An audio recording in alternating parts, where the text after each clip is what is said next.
All right, let's track this light rain moving across the North Bay this morning. It's actually the later hours of the morning where we'll see some of the more noticeable bands of rain. Anything that we've gotten before, like the 8, 9 o'clock hour, certainly adds up to a little bit. But it's once we get to the 8, 9 o'clock hours when we start to see the more impressive totals. That's a pretty good return on the futurecast there, moving right through that northern third, really northern half of Sonoma County. And that gets us late into the 9 o'clock hour this morning. But that's only one small part of this. Watch what happens over the rest of today.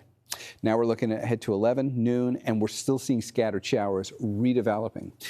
In other words, as we get into like the warmth of the day, early afternoon, we add a little more energy into this, and now you're seeing more pop-up showers developing behind that leading edge. So even if some of the more widespread steady rain comes through in the late morning, we keep the chance of scattered showers going today. Here we are in the early afternoon, and watch those showers just kind of redevelop and then slowly migrate off towards the east. Everybody has a chance in this, but it really is the North Bay that's going to get the most noticeable rain from this. And these actually look like pretty impressive rainfall totals. Certainly the most impressive rain that we will have seen yet this season.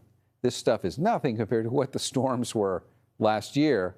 But you got to start somewhere. Look at the rainfall totals today for the North Bay. On the high end, some of the more bullish forecast models are saying we could see 3/4 of an inch in places like Santa Rosa, Healdsburg. But look how dramatically those numbers drop off as soon as you go south of that line from, say, through Santa Rosa to Calistoga.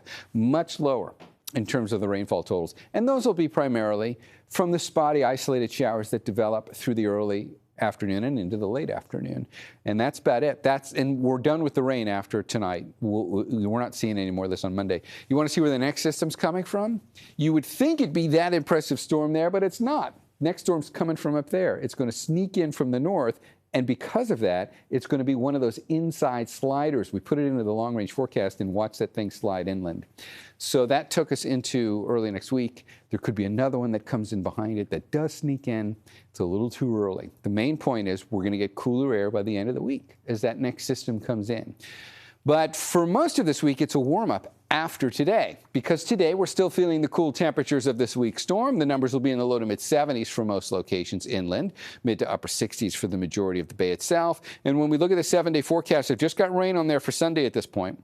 We warm up a bit going into the early part of the week, and then we cool down a bit as we get towards the later part of the week. North Bay valleys, your story is pretty much the same. You could see an isolated thunderstorm mixed in with this tomorrow, but it's not really the overwhelming characteristic of what to expect. It's really the half-inch to 3/4 of an inch of rain that comes through, maybe some of that in brief moderate rain, but nothing too intense. And the inland East Bay, same story. A little bit of a warm-up early this week, and then cooling down by the end of it.